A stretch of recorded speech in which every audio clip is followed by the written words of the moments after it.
కూర్చున్నాం. దేవుని నామానికి వందనాలు. ఈ పగటి వేళ దేవుని యొక్క సన్నిధిలో ఆరాధన చేసి తీరడానికి దేవుడు మనందరి జీవితంలో కనిపించిన కృపను బట్టి దేవునికి స్తోత్రం. దేవుని యొక్క కృప లేకుండా ఈ మనిషి కూడా దేవుని దగ్గర నుంచి ఏ రీతి కలిగిన ఏ రీతి కలిగిన మేలులు అనుభవించి తీరలేదు. దేవుడు కృపను అందించి తీరినందుకు ఈరోజు దేవుని యొక్క బిడ్డలుగా దేవునితో సహవాసం చేసి జీవించి తీరడానికి భాగ్యోదైన దేవుడు మనందరికీ కనిపించినందుకు దేవునికి స్తోత్రం. దేవుడు మనలందరినీ కూడా దీవించి ఆశీర్వదించి తీరుగాక. దేవుని యొక్క శక్తి సామర్థ్యముతో నిలబెట్టి తీరడానికి ఈ పగటి వేళ దేవుని యొక్క వాక్యోపదేశం ద్వారా దేవుడితో మనతో మాట్లాడి తీరడానికి ప్రార్థన సహకారంగా దేవుని యొక్క సన్నిధిలో మంచి వివేకముతో దేవుని యొక్క సన్నిధిలో మనం కూర్చున్నా దేవుడు ఒక మాట్లాడి తీరుతాడు. ఈరోజు మనం చదివిన వాక్య భాగంలో ద్వితీయోపదేశ కాండం 34వ అధ్యాయం ఈ పుస్తకం యొక్క చివరి అధ్యాయంగా మనకి కనబడి తీరుతున్నది. మోషే యొక్క మరణ విషయం గురించి దాన్ని 32వ అధ్యాయంలో నుంచే మనకి దాని సూచనలు మనకి కనబడి తీరుతున్నది. 29వ అధ్యాయంలో నుంచే దాని సూచనలు మనకి కనబడి తీరుతున్నది. ఆ సూచనలు చూచి చివరికి ఆయన మరణం జరిగినట్టుగా 34వ అధ్యాయం వ్యాఖ్యానపరిచినట్టుగా మనం చదివితే చూసుకొని తీరవచ్చు. దేవుని యొక్క మన ఒక సౌభాగ్యం ఏంటిదో తెలుసా? నీ మరణం గురించి ఉన్న ఒక హెచ్చరిక దేవుడు ఇచ్చే దేవుడు. అందరికీ దేవుడు మరణం గురించి హెచ్చరిక ఇచ్చి తీరాడు. దేవుడికి అంత తలనొప్పి లేదు. దేవునికి నమ్మిన వారిని, దేవునికి ఆసక్తి చెందిన వారికి, దేవునితో యథార్థత చెంది జీవించిన వారి కొరకు ఆయన ఏమిచ్చే దేవుడు? సూచనలు ఇచ్చుచున్న దేవుడు. అందుకే మరణించే గడియ ముందుగా కనీసం సూచన పొంది సరై తీరడానికి అవకాశం జీవితంలో ఉండి తీరాలి. కానీ అక్కడ చదివిన వాక్య భాగంలో ఒక మాట అక్కడ ప్రాధాన్యత కలిగినట్టుగా మనకి కనిపిస్తున్నది. మోషే తన జీవితాన్ని మంచిగా ప్రారంభించి తీరాడు, మంచిగానే కడముట్టించుకోగలిగి తీరాడు. కానీ చివరికి తన జీవిత స్థితిగతిని మనం చూడగలిగి తీరితే ఒక మంచి నాయకుడిగా జీవించి ఒక మంచి క్రియలు సాధింపు చేసేసి ఆయన మరణాన్ని ఏం చేసుకున్నాడు? ఆస్వాదించినట్టుగా బైబిల్ మనకి బోధించి చెబుతున్నది. అదే దాని మొదటి వచనం నుంచి 4వ వచనం వరకు దేవుడు తనకిచ్చిన వాగ్దానం అనుసరించి దేవుడు ఆయనని నడిపించుకు తీరారు. కానీ ఆయన దేవుడు అనుమతించిన కనాను దేశంలో ప్రవేశించి తీరలేదు. వాగ్దాన నగరం దేవుడు ఇశ్రాయేలు జనుల కొరకు ఇచ్చినది. సంకేతముగా వారి కొరకు, భవిష్యత్తు కొరకు, ఇశ్రాయేలు కొరకు దేవుడు ఇచ్చిన నగరం. కానీ వేదన చెందిన మాట ఏంటో తెలుసా? దేవుడు ఏర్పాటు చేసిన కనాను దేశంలో ఏం చేయలేకపోయాడు. దేవుని యొక్క దాసుగా ఉన్న మోషే ప్రవేశం పొందుకోలేకపోయాడు. అందుకే పగటి వేళ ఒకసారి విచారణ చేస్తూ తీరాలి. దేవుని యొక్క బిడ్డలుగా ఎంత ఆత్మీయతగా జీవించి, ఎంత అభిషేక పూర్ణులై జీవించి నీ చివరి గడియ ఏం కాకూడదు. దేవుని యొక్క రాజ్యాన్ని స్వతంత్రించే విధానం కాకుండా ఉండకూడదు. అందుకే దేవుని యొక్క వాక్యం అక్కడ చదివితే మనం చూడగలిగిన మాట దాన్ని 4వ వచనం చెప్తున్న మాట వినండి.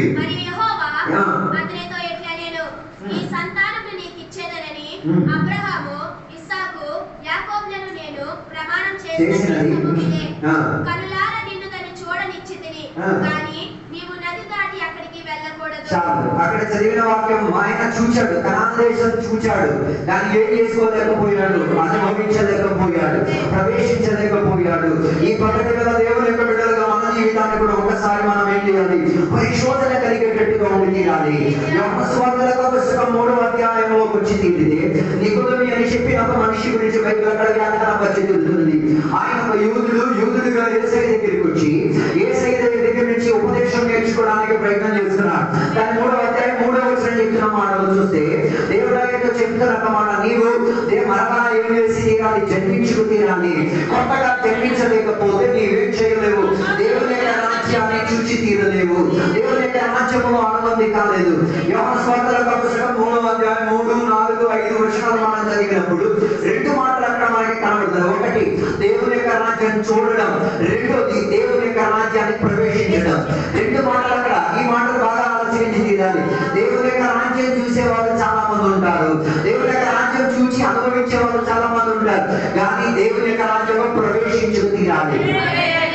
ఈ పగటి దేవుని రాజ్యం చూసేవాడుగా ప్రవేశించేవాడుగా అన్నది ఒకసారి విస్తారణ కలిగేటటువంటి తీరాలి. దేవుడు మోషేకి చెప్పినంత మాటను కనాను దేశం చూస్తావు కానీ నీవేం చేయలేవు, ప్రవేశించి తీరలేవు. కొత్త నిబంధనలో మనకి, పాత నిబంధనలో మనకి ఎక్కడికి కనబడట్లేదు. మోషే దేవుని యొక్క రాజ్యములో లేకపోతే కనాను దేశంలో ప్రవేశించినట్ల పాత నిబంధనలో మనకి కనబడట్లేదు.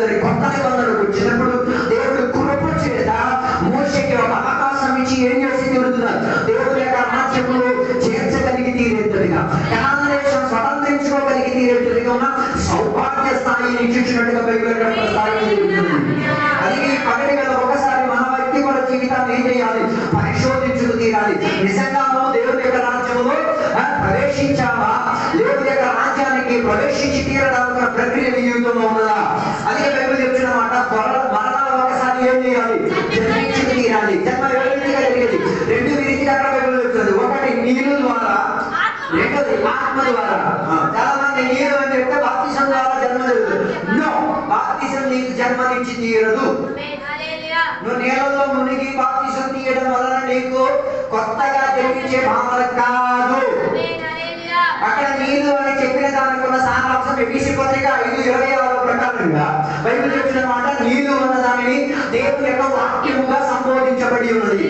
దేవుని యొక్క వాక్యమే నీరు ఏం చేసేది? ఒక కొత్త జన్మ జరిగి తీరడానికి ఏమి ఇచ్చేది? ఒక సైడ్ ఉన్న DNA ప్యాకేజ్ ఇచ్చేది. DNAకి 2 స్ట్రాండ్లు ఉంటాయి. 2 స్ట్రాండ్లు ఉన్నాయి. మనకి నిచ్చిని మనం చూసారంట, ఆ రీతిగా ఉంటుంది DNA. ఒక పక్క దేవుని యొక్క వాక్యం ఉండాలి, రెండో పక్క ఏముండాలి? ఆత్మ. ఆత్మ అంటే ఏంటిది? పరిశుద్ధాత్మ శక్తి నీకు ఉండి తీరాలి. పరిశుద్ధాత్మ శక్తిలో కూడా 2 రీతి కలిగిన కేటగిరీలు ఉన్నాయి. పరిశుద్ధాత్మ శక్తి పొందుకోవడం వేరు, పరిశుద్ధాత్మ బాప్తిసం పొందడం వేరు. బైబిల్ మాట, ఒకటి యేసయ్యని రక్షకుడిగా అంగీకరించి తీరాలంటే ఎవరి సహాయం కావాలి? పరిశుద్ధాత్మ దేవుని సహాయం కావాలి. Very good. పరిశుద్ధాత్మ నీకు సహాయపడితేనే యేసయ్య దేవుడిని నీ పాపములను ఒప్పుకు తీరేది. దానితో నీవేం చేయలేవు, నీ ఆత్మీక జీవితాన్ని నడిపించలేవు. దానికి మనకేం కావాలి? పరిశుద్ధాత్మలో బాప్తిసం కావాలి. నీళ్ళలో ఉన్న బాప్తిసం ఎలాగ దొరికిందో అలాగే పరిశుద్ధాత్మ ద్వారా నీకేముండి తీరాలి? బాప్తిసం. దానినే పరిశుద్ధాత్మ అభిషేకం అని చెప్పేది. పరిశుద్ధాత్మలో పూర్ణత అని చెప్పేది. కాస్త పరిశుద్ధాత్మను నువ్వు రక్షణ పొందడానికి మాత్రమే ఇచ్చి తీరింది. వాక్యాన్ని చేర్చుకు తీరడానికి మాత్రమే ఇవ్వబడి తీరింది. కానీ భవిష్యత్తున్న కాల తరగతులు జీవించి తీరాలంటే ఏముండాలి? పరిశుద్ధాత్మలో ఉన్న బాప్తిసం ఉండి తీరాలి. అలాగైతే ఏది లేకపోతే పరిశుద్ధాత్మ పొందితే మాత్రం సరిపోదు, పరిశుద్ధాత్మలో బాప్తిసం. అందుకే నేను ముందే చెప్పాను, దేవుని యొక్క రాజ్యాన్ని చూడడం వేరు, దేవుని యొక్క రాజ్యంలో ప్రవేశించడం వేరు. రెండు కేటగిరీలు. ఎప్పుడు ఒక మనిషి చూసేది ఏ రోజు చేసిన రక్షకునిగా అంగీకరించి తీరుతాడు, ఏ రోజు కొత్తగా జన్మించి తీరుతాడో ఆ రోజు దేవుని రాజ్యాన్ని ఏం చేయగలిగింది? చూడగలిగింది. అది ఆయన అనుభవంగా మారి తీరగలుగుతాడు. అందరితో ఉండిపోవడం కాదు, పరిశుద్ధాత్మలో ఏం చేయాలి? ఆ 2 పాటలోకి రావాలి, అభిషేకము లోపలికి రావాలి. అదో యేసయ్య ఎలా జన్మించాడో చెప్పగలుగుతారా? యేసయ్య జన్మానికి 2 శక్తుల సహాయం అవసరం వచ్చింది. యేసయ్య జన్మకి ఏంటి? ఒకటి అత్యున్నత దేవుని యొక్క శక్తి, 2 పరిశుద్ధాత్మ దేవుని యొక్క శక్తి. 2 శక్తులు యేసయ్యని ఏం చేసి తీరింది? జన్మించుకు తీరడానికి, ఒక పిండమై తీరడానికి సహాయపడి తీరింది. అదే కాదనుకుంటా. యేసయ్య జన్మ క్రమాలలో మరియకే పాత్ర లేదు. నేను మరియను గొప్ప వ్యక్తి అనుకుంటారు, శ్రేష్ఠుడు అనుకుంటారు. బైబిల్ దాన్ని గొప్ప వ్యక్తిగా ఏమో చెప్పట్లేదు. ఆమెని ఒక స్త్రీగా దేవుడు ఏం చేస్తున్నారు? ఒక కన్యకగా దేవుడు ఎన్నిక పరిచారు. అలాగైతే పరిశుద్ధాత్మ దేవుని యొక్క శక్తి, దేవుని యొక్క సామర్థ్యము ఉండడం వలన కన్యకత్వం పోకుండానే ఆడదానికి, మన భాషలో ఏం చెప్తారు? శీలం అంటారు కదా, సంథింగ్ అలాంటిది ఏదో అంటారు. నేను చాలా చదివాను, నాగా దానికన్నా స్పష్ట పదం నాకు దొరకలేదు. ఆడదానికి ఉన్న ఏమై తీరడానికి, సంతాన భాగ్యం పొందుకు తీరడానికి నా క్రమావళి ఏం కాలేదు, తాకబడి తీరలేదు, అర్థం కాలేదు. దాని అర్థం యేసయ్యను జన్మనిచ్చిన తర్వాత కూడా మరియా దేనికి రెడీ? పెళ్లి చేసుకొని సంతానం కలిగి తీరడానికి ఉన్న ప్రక్రియ బాడీ రెడీగా ఉంది. అది ఒక అద్భుతం. యేసయ్య జన్మ ఒక అద్భుతం. అదే కొందరు ఏం చేయలేకపోతున్నారు, నమ్మలేకపోతున్నారు. ఇందులో చాలా మంది దుర్బోధకులు దేవుని యొక్క సేవకులు చెప్తున్నారు, యేసయ్య జన్మ నమ్మవలిలో ఏముంది? మరియాతో అనుబంధం. మరియాతో ఏ రీతి కలిగిన అనుబంధం లేదు. కొబ్బరికాయ లోపల నీరు ఎలాగో, కొబ్బరికాయకి నీరుకి ఏం ఉండదు. కానీ యథార్థంగా మనం సగితే కొబ్బరికాయ ఎక్కువ రోజులుంటే నీరు ఆటోమేటిక్ ఆవిరైపోతుంది. దానికన్నా మించి యుక్తమైన శక్తి ఎవరిది? పరిశుద్ధాత్మ ద్వారా దేవుని యొక్క సామర్థ్యం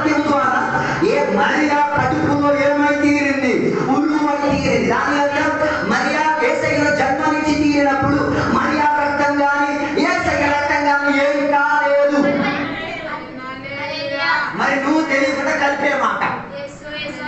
అర్థం కాలేదు.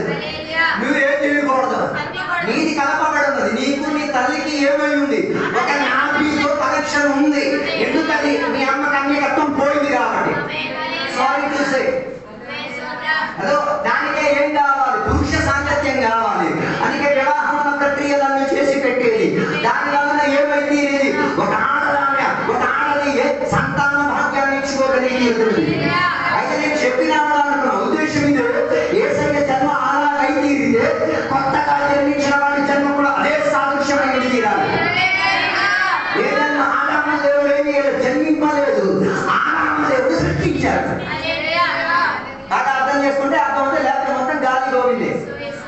ఆదాము దేవుడు జన్మనిచ్చి తీరలేదు, ఆదాము దేవుడు ఏం చేశారు? ప్రశ్న. అలాగైతే యేసయ్యను ఎక్కడే ఇబ్బంది అయ్యేది. చరిత్ర చూసినప్పుడు, ఆధారాలు చూసినప్పుడు యేసయ్య జన్మించినట్టుగా కనబడుతుంది. దాని దేవుడి మీద చెప్పగలిగే జన్మించబడడం కాదు, దేవుడు ఆయన సృష్టింపడం. జన్మిస్తున్నావని నమ్మితే నీ రక్షణ గోవిందే, ప్రాబ్లం ఏట్లేదు, నాకు సంబంధం లేదు. యేసయ్య జన్మించాడని చెప్పి మాటిస్తే నేనేం చేయలేను, నీ రక్షణ బాగా పరిశోధించుకో, దేవుడు రాజ్యానికి ఎంత అవ్వలేదు, నువ్వే వివేచించుకో. యేసయ్య జన్మించబడడం కాదు, యేసయ్యను దేవుడు ఏం చేసినప్పుడు సృష్టింపచేసి తీరాడు. చదివేటప్పుడు బైబిల్లో రాయబడింది ఇలాగ ఏమని, యేసయ్య పొత్తి గొడ్డలతో యేసయ్య జన్మించాడన్న రాయబడింది. యేసయ్య జన్మ క్రమాలని అని రాస్తుంది. కానీ జన్మించడానికన్నా శ్రేష్టపద ఏంటో తెలుసా? దేవుడు ఆయనని సిద్ధపరిచింది, దేవుడు ఆయనని ఏర్పరిచింది, దేవుడు ఆయనని విడిగా ఉంచింది.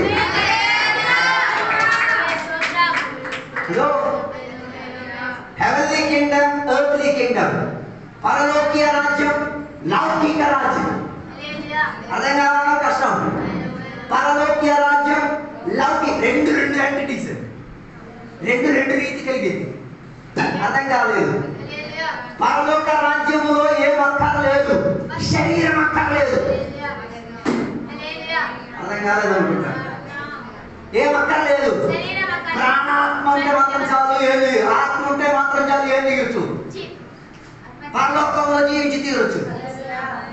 కానీ భూమిలో జీవించి తీరాలంటే మూడు వస్తువులు ఉండాలి. ఏమేమి ఉండాలి? ప్రాణాత్మ ఎక్కడిది? పరలోకం.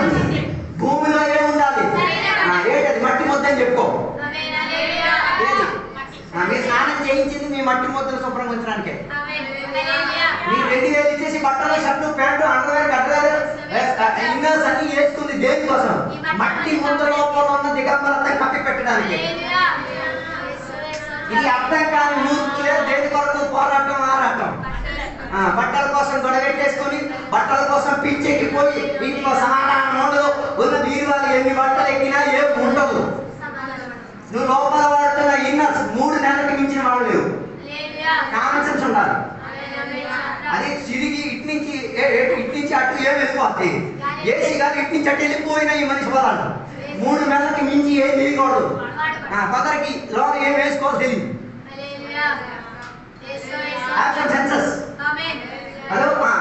కొన్ని పురుషులకి ఇన్నర్స్ లేదు, ఏం లేదు. కొంతమంది ఆడవాళ్ళు కూడా ఏం లేదు, ఇన్నర్స్ ఉండాలి. ఎందుకు? అదే మన బాడీని ఏం చేసి తీరేది, బయట ఉన్న బట్టలకు ఏం చేసి తీరేది, సహాయపడి ఉంచి తీరేది. ఈ దిగంబరత కప్ప పెట్టడానికి బయట ఉన్న వస్త్రం ఉంటే సరిపోదు, లోపల కూడా ఇలాంటి విషయాలు ఇవే చెప్పాలి. ఇదే కొందరికి తెలియదు. వైట్ డ్రెస్ వేసుకుంటాడు కుర్రోడు, లోన జిగా ఇన్నర్స్ వేసుకుంటాడు. అర్థం కాలేదన్నమాట. తెల్ల చొక్కా వేసుకున్నాడు, లోపల ఇన్నర్ ఎలాంటిది ఉంటుంది. ఎందుకంటే నువ్వు వేసుకుంటున్నావు? ఏదో ఆకర్షించడానికి, లేదా పెళ్లి కాలేదేమో, లేదా పెళ్లి అయ్యిందేమో, ఏదో కావాలని రెచ్చగొట్టడానికి. ఏదేమో దానికి తగ్గట్టేట్టుగా, దానికన్నా కలర్ డెఫిషియన్సీ తక్కువ ఉన్నదే ఏం చేసుకోవాలి. అందుకే కొందరికి ఇవి కూడా ఏం చేయాలి, కామన్ సెన్స్ వాడాలి. ఇది బట్టలు ఏ పడితే కొరియడం కాదు, ఏది ఎప్పుడు ఎలా వాడాలో. ఏం చేయాలి?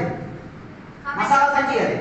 బట్టల షాప్కి వెళ్ళి కొనుక్కోవడం ముందు చూడండి ఏది దేనికి యుక్తమైనది. అది నేను చెప్పిన ఉద్దేశం ఈ మట్టి ముద్దని కప్పి పెట్టి తీరడానికే, నీ దిగంబరత్వం కప్పి కట్టడానికే నువ్వు విన్న చేసేది బయట వస్త్రం ధరించి తీరేది. అందుకే దీనికి ఏం కాదు, ప్రాధాన్యత ఏం లేదు.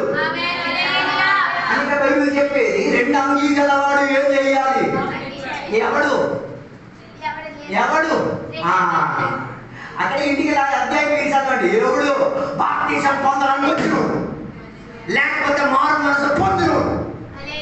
మరి పొందడానికి బీరువాలు నింపుకోవడమే సరదా. అది ఆడి కష్టం, నా నష్టం, నా సంబంధం.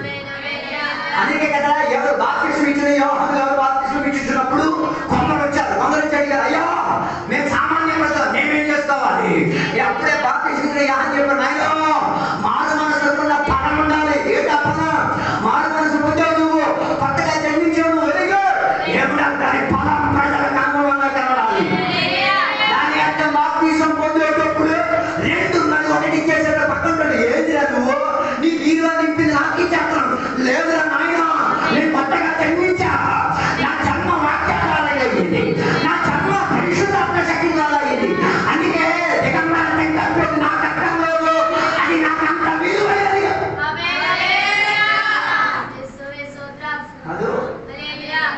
అందుకే పరలోకంలో మనకి ఏది లేదు. ఈ భూమిలో మాత్రం, భూమిలో వస్త్రం లేదని లేదు, భూమిలో ఉన్న సరికి అక్కడికి వెళ్దాం. అందుకే నువ్వు ఎన్ని బట్టలు వేసుకున్నా, ఎన్ని వేసినా ఊపిరిపోతే 3 గంటల లోపల నీ బట్టలు ఎవరు తింటాయి? బట్టికలు ఎవరున్నా ఆడు తింటాడు.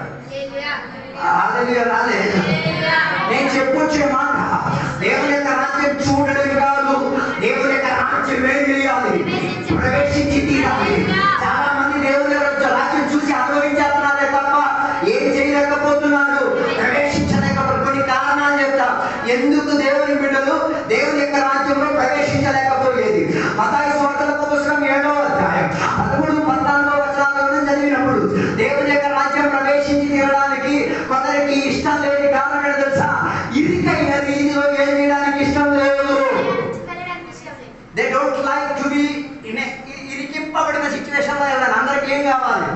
విశాలమైన ఇల్లు, విశాలమైన బండి, విశాలమైన ప్రక్రియ, విశాలంగా అన్ని కోరుకుంటే ఏం చెయ్యలేవు. అదే కాలేదు. అందరికి ఏం కావాలి? విశాలత కావాలి. బైబిల్ చెప్పేది 2 రీతి కలిగిన ఏముంది? దారి ఉన్నది. ఏ దారి నువ్వు ఎంచుకున్నావు?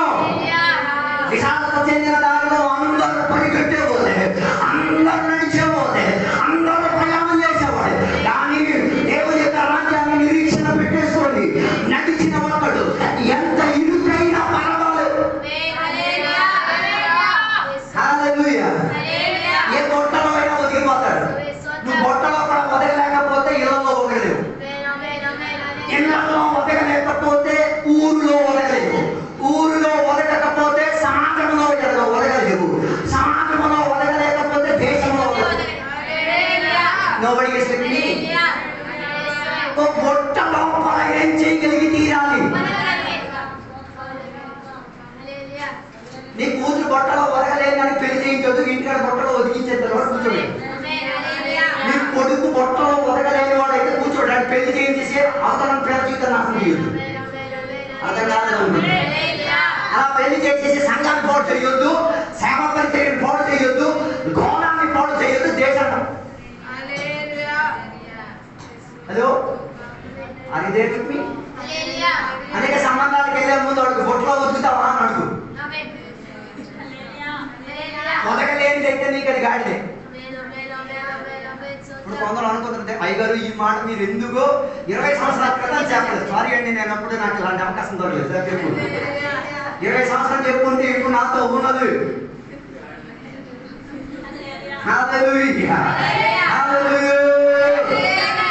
అందుకే బైబిల్ చెప్పలేదు పౌరులు గుట్ట లోపల ఒదిగించినా ఒదిగి వెళ్ళిపోగలిగాడు. చేప లోపల వదలగలిగాడు. లార్డ్ జీసస్ క్రైస్ట్ చేప లోపల చేయగలిగాడు. మనిషి మరి ఆ పిండం లోపల వాడు వదగలిగాడు. ఎలిజబెత్ పిండం లోపల అర్థం కాలేదు.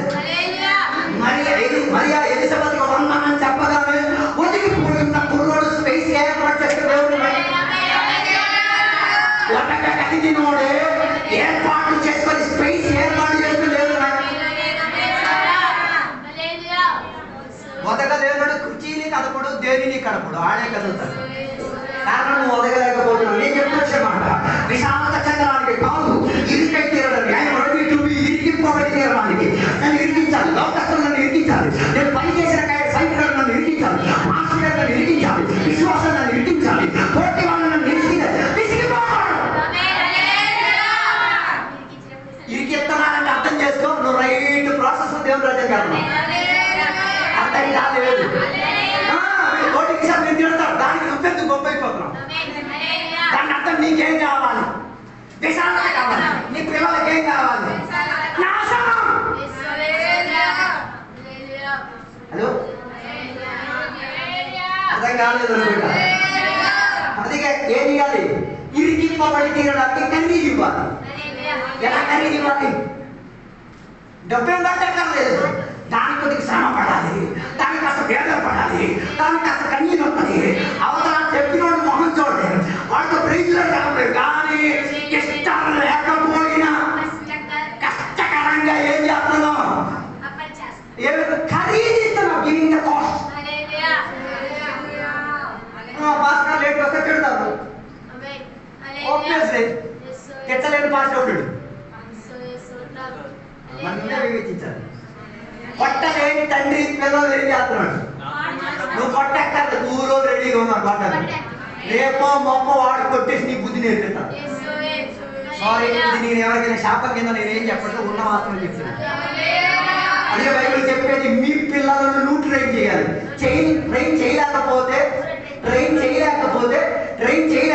చంటి ఉన్నాడు, చంటికి ఉన్న ఫ్రెండ్స్ అందరూ ఉన్నారు, మంచి బట్టలు వేసుకొని మంచి కర్రలు పట్టుకొని ట్రైన్ చేస్తారు. అర్థం కాలేదనుకుంటా. ఇరికింపబడి తీరాలి. నన్ను సంఘ పిల్లలు తిట్టాలి, నన్ను సంఘ రూపంలో వేదనపరచాలి, నాకు సేవకుడు వాక్యం ద్వారా గాయపరచాలి. అలా ఇరికింపబడి తీరినప్పుడు ఏమో నేను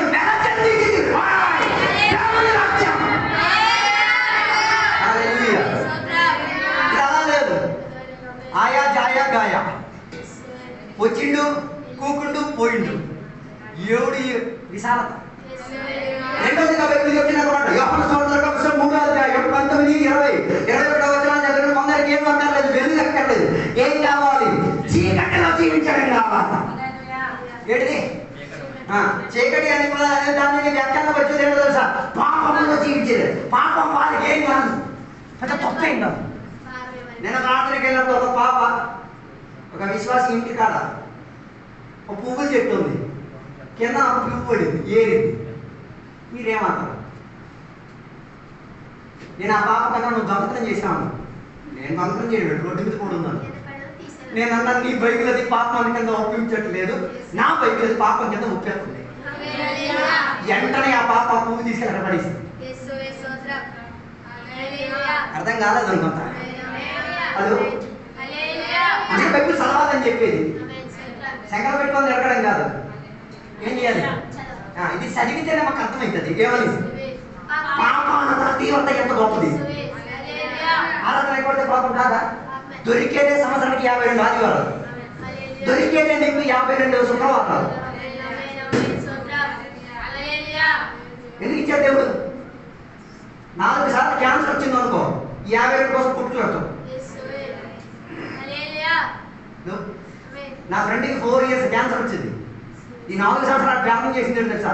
పతికి ఇస్తే ఒక్క ఆరాధన కూడా అయిపోతుంది. ఆయుష్ ఇస్తే ఒక్క కూడికలు కూడా నేనేం చేయను. నా ఎన్నోసార్లు కెమోథెరపీ అయింది, జుత్తంతా రాలింది, శరీరం అంతా పగిలిపోయింది, విరూపి అయి తీరాడు. కానీ దేవుడు కృప చేత దేవుడు ఆయన ఏం చేశారు?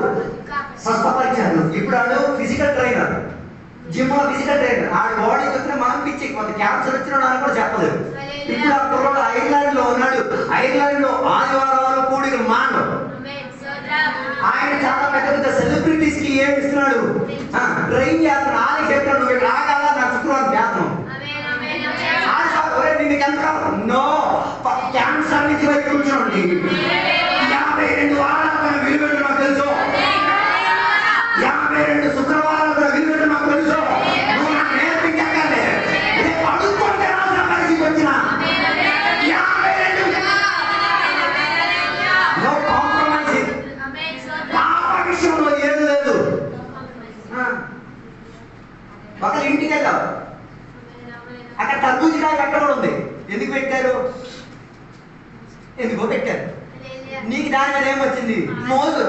ఆశ వచ్చింది, నువ్వేం చేసావు? దాన్ని దొంగతనం అంటారు మా బైబిల్. అది పెట్టుంటే వాళ్ళకి ఇవ్వాలంటే ఏం చెప్తారు? నాయన పోసుకొని తిని అంటే మొత్తం తిని అన్నారు కాదు, అర్థం కాదే. విచారణ చేసుకోండి. చాలా మంది ఎందుకు దేవుని రాజ్యం ప్రవేశించలేకపోతున్నారు? సులభంగా చేస్తున్నారు. ఏంటిది? చీకటిని ఏం చేస్తున్నారు? సులభంగా అనుకుంటున్నారు. నో, వెలుగులో ఉన్నవాడి అన్నిటినీ చొరగపరచడం కాదు, అన్నిటికీ దానికి ప్రాధాన్యత ఉంది. పాపాన్ని ఏం చేయకుండా లిబరలైజేషన్. హలో, అలాంటి సేవకులు కూడా తయారయ్యారు. లిబరల్ పెద్ద తేడా ఏం లేదు, తీవ్రత లేదు. దేవుడు క్షమించే దయశీల కలిగిన దేవుడు. తెరలోపల మమ్మల్ని నెట్టికెళ్ళి తీరడానికి కృపాసింహాసనం ఇలా ఓపెనింగ్ అయిపోయి స్లో మోషన్ నీకోసం ఉన్నదని ఎందుకు అబద్ధాలు చెప్పడం? Don't liberalize your spiritual life with the sin. నీ ఆత్మిక జీవితాన్ని ఏం చేయకూడదు. చిన్న చిన్న అలవాట్లని, చిన్న చిన్న ప్రక్రియలకు ఏం చేయకూడదు. చీకటి వైద్యంగా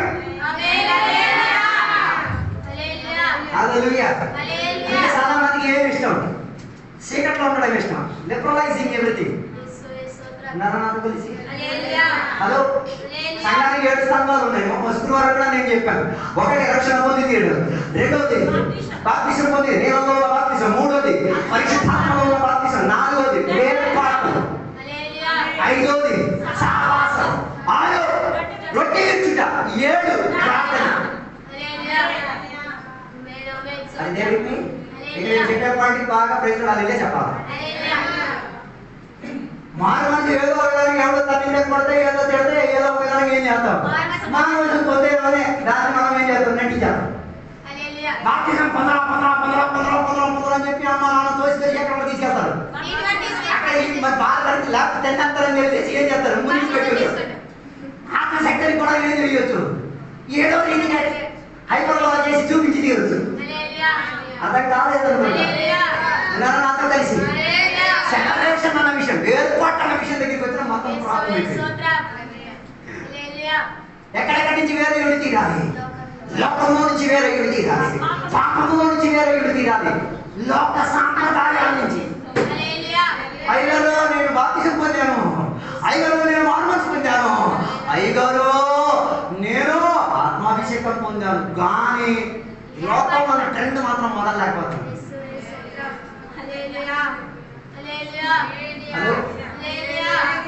లోకంలో కటింగ్ నేను వదలలేకపోతున్నాను. లోకంలో ఉన్న యాక్టివిటీస్ నేను ఏం చేయలేదు.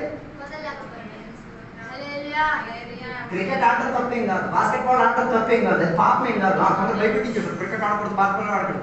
దేవుడి సమయం దేవుడికి ఇచ్చుకోవాలి, ఆడుకోవాల్సిన ఆడుకోవాలి. దేని దాంట్లో అత్యాచారం చేయకూడదు. అర్థం కాదు. దేవుడి సమయానికి వెళ్ళి క్రికెట్ ఆడడానికి అడిగిన విశ్వాసం కూడా ఉన్నారు. ఇప్పుడు ఆ ఎవరు కొట్టుకుంటుంది ఎందుకో అప్పుడు క్రికెట్ పడిపోతే ఇప్పుడు దురాత్మ పడితే క్రికెట్ ఆడుతుంది. అర్థం కాదని అనుకుంటా. అది నేను చెప్పొచ్చే మాట. Don't choose sin and don't live in darkness. చీకట్లో ఉండడం కాదు, పైకి రా. సులభపరచడం కాదు. అలాగైతే ఆ సులభపరిచేది నీకేం చేసుకోగలిగింది? దేవుని యొక్క రాజ్యం నష్టపరిచే ప్రక్రియ తీసుకోగలిగింది. మూడోగా మత్తయి సువార్త 7:22 అక్కడ మాత్రం అనుబంధాన్ని తెగగొట్టేసి తీరింది. కొందరు దేవుడు పిలిచే దేవుడికి మతం వారి నెత్తి మీదకి ఎక్కింది కాబట్టి. హలో, ఎప్పుడు సార్ చాలా మంది విశ్వాస ప్రార్థన కోరుకునేది జబ్బులు రావాలా, ఎప్పుడు కొందరు సాక్ష్యం చెప్పేది జబ్బులు రావాలా, కన్నీరు వచ్చేద్దే, పెగువా పెగువా పెగువా, టైమింగ్ వచ్చేద్దే, మతం. కింద వారమే చెప్పాను 3 లక్షణాలు. ఒకటి పరిసి, రెండోది మతం ఇచ్చోడు, మూడోది దురాత్మ. ఫస్ట్ పరిసి అయిపోతాం, అన్నింటినీ ఏంటంటాం, ఆట ఏ తూకం వేసేస్తాం, నీ జీవిత స్థితిగతి నువ్వు చూడడం. హలో, మతం వేసేస్తాం, నేను చేసేది అన్ని కరెక్ట్, నాలోనే అన్ని కరెక్ట్. మూడోది అర్థం కాదు అనుకుంటా, దేవుడా దేవుడా దేవుడా అని పిలుస్తున్నాం, రిలేషన్షిప్ ఉందా? అర్థం కాదు. చర్చిలో గొడవ ప్రార్థన, ఇంటికాడ ఒక 10 నిమిషాలు ప్రార్థన చేయండి, అక్కడ లేదు ఇక్కడ రుద్దుకో. శంకలో 365 రోజులు బైబిల్ పెట్టి చదవడు.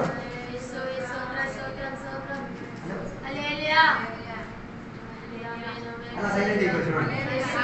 వాక్యం చదవమన్నప్పుడు వాక్యం కోసం పోటీ. అమ్మ పోటీ దీనికోసం కాదు, ఇది చదివి ఇది అర్థం చేసుకునే దాంట్లో పోటీ ఉన్నారు.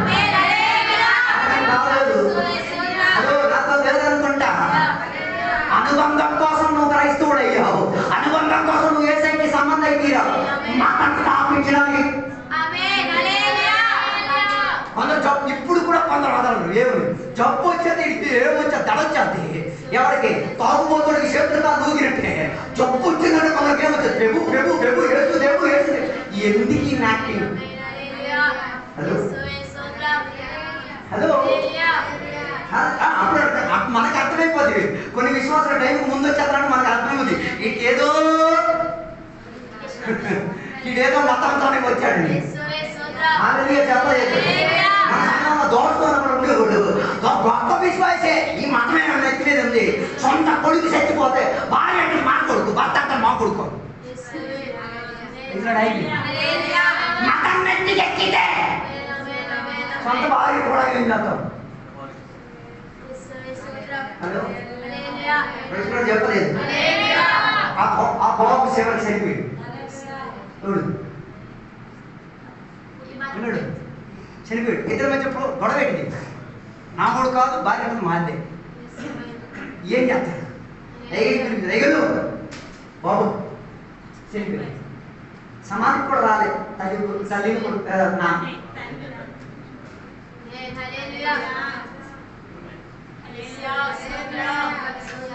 పాస్ గారికి మరి ఎస్కేప్ అవడానికి వేరే ఆప్షన్ లేదు కదా. విశ్వాసులు పాస్ట్ను బలి ఎక్కిస్తారు. వాళ్ళకి తెలుసు పాస్ట్ గారిని ఎక్కడ ఎప్పుడు ఏ రీతిగా ఏం చేయాలి. నువ్వు ఇరికించే భావనలు చేయి. ఆయన మనసాక్షితో ఏం చేస్తాడు? మంచి అనుబంధం ఉందని స్థాపిస్తాడు. ఆ శిశువుని చేతిలో పట్టుకొని ఆయన ఇంటి గడప దాటేటప్పుడు కన్నీరు వస్తుంది కానీ కన్నీరు ఆపలే, ఎవరికి చూపించలే. తోటి సేవకుడికి పిలిచి బాక్స్ తయారు చేసి చేయాల్సిన ప్రక్రియ చేసి ఏం చేశారు? సమాధి చేశారు. ఆయన ఆయనకి ఆయనకు అమ్ముకు ఆయన భార్యకి ఏం రాదు, గుర్తులేదు. అసలు అక్కడ జరిగిందని కూడా తెలియట్లేదు. మంచి మనసాక్షి అనుబంధం నుంచి మతంలోకి దిగేది అలాగే నేను చెప్పేది. హలో, అందుకే సంఘంలో కొందరు మరణిత వెళ్ళలేదు అనుకో, ఆ దోసగారు వదిలింది నీ మీదకి ఎక్కింది. హలో, నా బాగలేదు, నా పేరు నొప్పి. అదే చచ్చిపోయినప్పుడు ఎల్లు ఏం చేయాలి? నీ పాత్ర వంతుగా చేయగలిగి చేసి ఆయన పంపించాల్సిన రేవుకు పంపించి ఏం చెప్పాలి తెలుసా? మతం కాదా నాయన నీతో ఉన్న అనుబంధం. నువ్వు నా కోసం ఎన్ని రోజులు ఉపవాసం ఉన్నావు, నువ్వు నా కోసం ఎన్ని రోజులు ప్రార్థన చేశావు, నువ్వు నా కోసం ఎన్ని రోజులు కన్నీరు వచ్చావు, నువ్వు నా కోసం ఎన్నిసార్లు భోజనం పట్టించావు. దానికి ఎక్కడో మాట వస్తుంది, వాసన వస్తుంది, ఏదేదో జరుగుతుంది నాకు తెలుసు. హలో, అందుకే దేవుని బిడ్డలు మృతులు చెల్లిన సమయంలో ఏం చేయాలి? వెళ్ళి హాస్పిటల్ తీరాలి, కావాలి వాటికి చేయాల్సిన పని. కారణం ఈ మతం కాదు, ఏమిది అనుబంధం. వీళ్ళు కట్టావే, ఎవరో ప్రార్థన చేశారు, నువ్వు మంచి పనాలే, ఎవరో పెళ్లి చేశారు, నువ్వు సగంగా తిరుగుతున్నావే, సంఘం నీకోసం దానిని ఏం చేయకూడదు. మతం కింద నెత్తికెక్కి దోశ చేసాడే చేస్తాడు. ఏడు చేస్తాడు, సొంత కొడుకు చచ్చిపోయిన ఎవరు చెక్కిచ్చేస్తాడు. సంఘం చెక్కి మంచి సంఘం కాబట్టి ఏం చేయలేదు, ఇచ్చిలే. నేను పక్క ఒక్కరికి ఎక్కడ ఫస్ట్ నేను ఎత్తుకుతాను. ఎందుకు ఒక్క రోజు కూడా నేను ఇక్కడ బతకలేదు కదా. దేవుడు నేను పంపించేది కూడా మంచిగా. చూడు ఇంట్లో పుట్టడం కన్నా మతం కానీ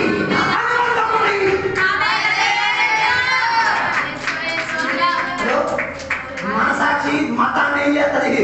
అతి ఏ ప్రతిచ్చి తీరుతుంది. నేను రాను మతం. హలో, మతం నెత్తికెక్కితే నువ్వేం చేస్తావు? కుర్చీ కోసం వెతుకుతావు. హలో, హల్లెలూయా హల్లెలూయా. అదే దేవుడికి దేవుడు దేవుడా దేవుడు అని చెప్పి మతం స్థాపించొద్దు. దేవుడా దేవుడా అని చెప్పే దాంట్లో ఏముంది? అనుబంధం పుట్టి తీరాలి. దేవుని బిడ్డల రాజ్యం పోయేది దేనికో తెలుసా? అనుబంధం లేదు. నిజంగా దేవుడితో నీకు అనుబంధం ఉందా? Do you really have relationship with God? దేవుడితో అనుబంధం ఉంటే అమ్మా నాన్నతో అనుబంధం ఉంటుంది. దేవుడితో అనుబంధం ఉంటే భార్యతో అనుబంధం ఉంటుంది. దేవుడితో అనుబంధం ఉంటే సంఘ బిడ్డలతో అనుబంధం ఉంటుంది. రైలు చెప్పడానికి కుష్టం రాదు. అనుబంధం లేదు కాబట్టి 9:30 వచ్చే రైలు చెప్పకపోతే మీరు ప్రాబ్లం పెట్టలేదు అనుకుంటారు. హలో అలాగే ముందే పరిగెత్తి పారిపోతే ఎవరు ప్రీజర్ చెప్పక్కర్లేదు. నాయన నో, మతం కింద మారిపోతున్నావు. మతం నేను చేసి తీరుతుంది, నరకాన్ని నెట్టించేసి తీరుతుంది. అనుబంధం. అందుకే తను తప్పిపోయిన కుమారుడు దేనితో ఇంటికి పారిపోయాడు? మతం నెట్టింది కాబట్టి ఆడి కాని సంపద, ఆడి కాని వస్తువు, ఆయనకి సంబంధం లేదు. నాకు నేను చూస్తున్నాడు దోచుకొని తీసుకెళ్ళాడు. 100 సార్లు వెళ్ళేటప్పుడు ఇంటి వివేకం వచ్చింది. నో, ఇది నేను చేసింది మతం ఉద్యోగం, నాకు అనుబంధం కావాలి. దానికి ఆయన ఏం చేశాడో తెలుసా? ఇంటికి దిగి వచ్చాడు. ఇంటికి దిగి వచ్చేటప్పుడు 11 నాన్న నన్ను కొడుకు కావచ్చు. పనుడైతే మతం రాదు, కొడుకైతే మతం కింద వచ్చాది.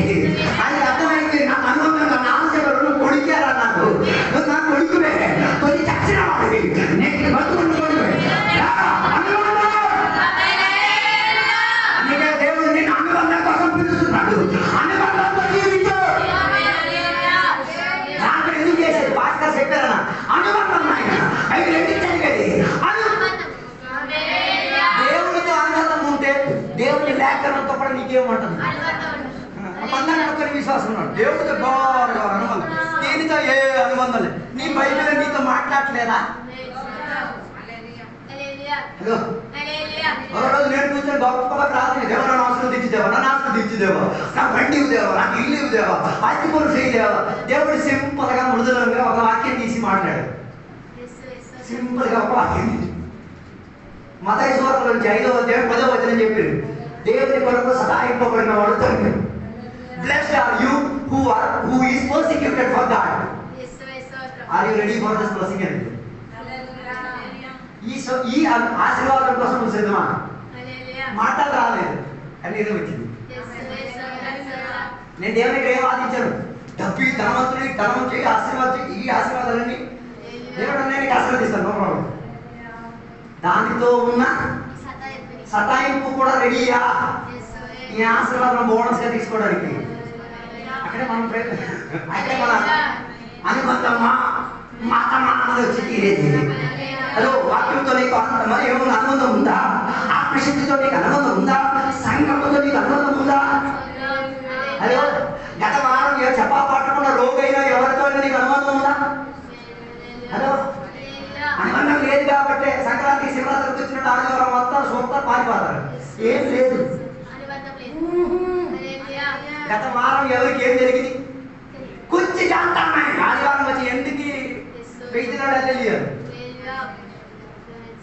ఆపేస్తాం, ఇంకా రాజు కొట్టేటట్టున్నాను. హలో హలో, రిలేషన్షిప్ ఐగత్తునికి అనుబంధం ఉందా? 365 రోజు హలో 365 రోజు పీడి తిన్నట్టు తినేస్తున్నాం. ఒక్కరోజు అయ్యగారు పాపం ఒంటరి మనిషి, వారానికి ఒక్కరోజు ఒక్క పచ్చడి తీసుకెళ్ళి, అయ్యగారు ఇదే నేను చేయగలిగింది తీసుకోండి. అనుబంధం ఉంటే వెళ్తాం. తోటి విశ్వాసం ఎన్నో రోజుల నుంచి రోగి ఎక్కడ ఉన్నాడు, ఇంటికాడ పడున్నాడు. అమ్మా ఇదిగో అమ్మా నా 150 రూపాయలు ఒక బొట్ట గుట్లు మొత్తం తెచ్చాడు. ఓ రోజు ఉడగట్టేసుకుని తిని.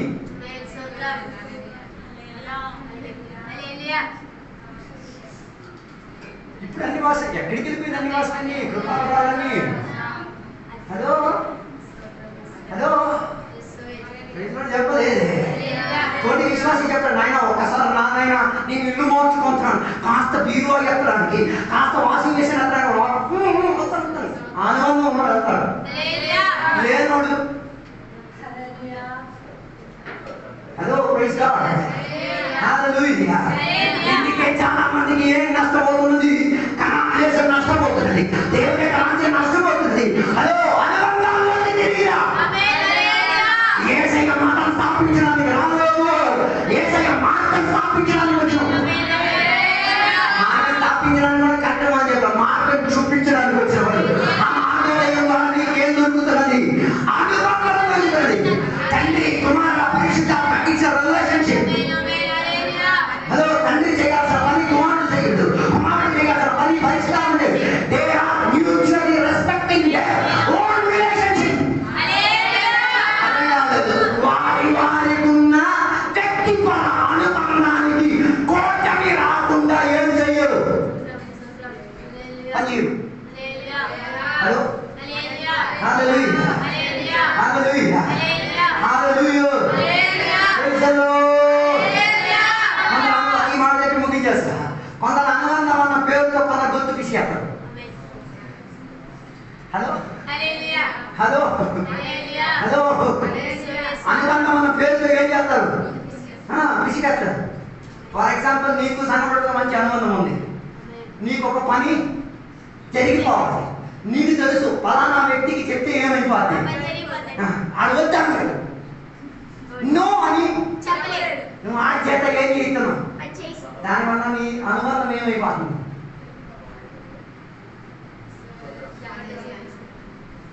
అలా చెప్తే మనకు అర్థం కాదు. అన్ని ఉదాహరణలు కావాలి కదా. ఒక విశ్వాసి అందరి విశ్వాసం పిలిచింది, ఏమని? మా ఆయనకి బాగోలేదు, నాకు ఉద్యోగం ఉంది, నా జస్ట్ పగల పిల్లలు కొట్టి మాత్రం చేంజ్ చేయాలి, హాస్పిటల్ కాడ కూర్చోవాలి. అందరిని అడిగినా అందరూ వెళ్ళలే. రాలే. చివరికి మీకు మనసాల గుర్తొచ్చింది తెలుసా? పాస్టర్ మొదలు గుర్తుకొచ్చారు. చాలా సతమతం అయిపోతుంది. చెప్పితే ఎలాగా నో అనలేదు. ఖచ్చితంగా వస్తారు. వారి పిల్లల్ని భర్తని పక్కన పెట్టి పరిచయాన్ని పక్కన పెట్టి ఈ దీనితో ఏమైపోతుంది? సతమతం అయిపోతుంది. ఎలా చెప్పాలా వద్దా, చెప్పాలా వద్దా, చెప్పాలా వద్దా, చెప్పాలా వద్దా, చెప్పాలా వద్దా చెప్పేస్తే రాకపోతే మళ్ళీ నువ్వు ఇరికించేది ఇలాగే, అనుమానం తెగబెట్టేది ఇలాగే. హలో, ఇందాక చెప్పాను కదా దోస్తులు, ఇలాగే ఇరికించేది. హలో, చివరికి ఆయన మా కష్ట నష్టాలతో ఏం చేసింది?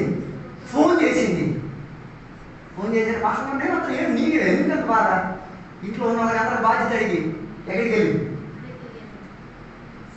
తిరిగి వచ్చిన తర్వాత బాగుపడి వచ్చిన తర్వాత ఆమె చెప్పి మాట్లాడే తెలుసా?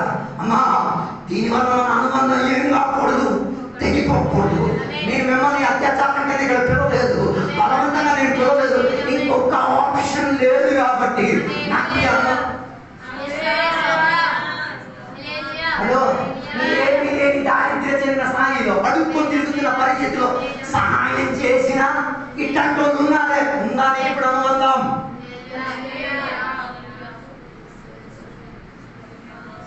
హలో, ముగిచేస్తున్నాను.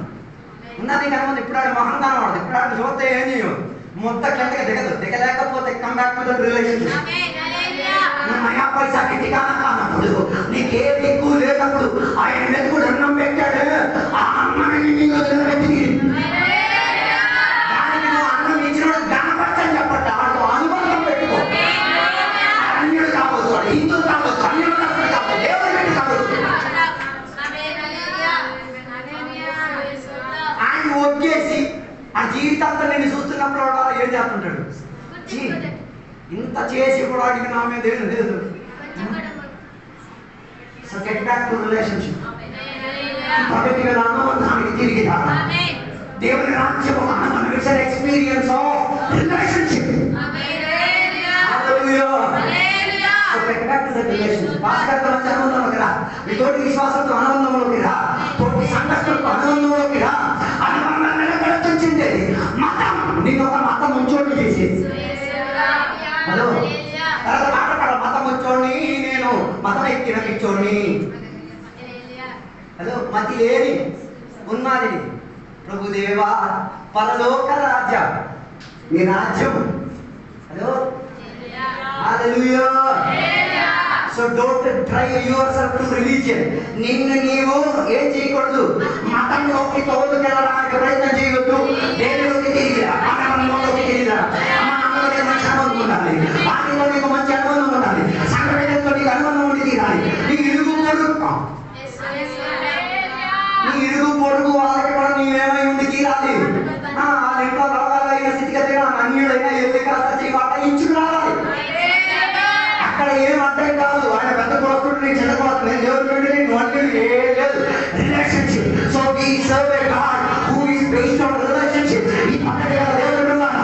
అనుబంధంలో తిరిగినా లేకపోతే మోషేకి కలిగినట్ల ఏమైంది ఈరోజు? చివరికి బైబిల్ చెప్పే మాట, మోషే దేవుని చేతుల నిద్ర పొందుకు తీరాడు. మోషే దేవుని చేతుల ఏమైంది? సమాధి చేయబడి తీరాడు. అందుకే సమాధి కార్యక్రమం, దేవుని బిడ్డల యొక్క సమాధి కార్యక్రమం శ్రేష్టత చెందేది. దేవుడు పరిచయం చేయగలిగింది. నువ్వు దైవజనుడైతే, నువ్వు దేవుని యొక్క మనిషి అయితే, నువ్వు దేవునికి నమ్మిన వాడైతే ఆయన చేసిన పరిచయం ఏదైనా ముగించరు.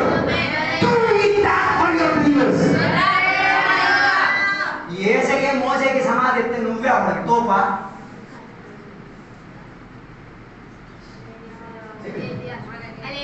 ఏసయ్య ఒక భక్తుడికి ఏమిచ్చాడు? నువ్వు ఆయనకి నమ్ముతున్నావు అంటే నువ్వు కూడా ఏం చేయాలి? గుండె మీద చేయించి చెప్పండి. ఇష్టం అంటే చెప్పండి, నష్టం అయితే చెప్పండి. గుండె మీద చేయించి చెప్పండి. I'm back to relationship. దేవా నేను అనుబంధానికి తిరిగి వస్తాను. I don't want to lose the kingdom of God. దేవుని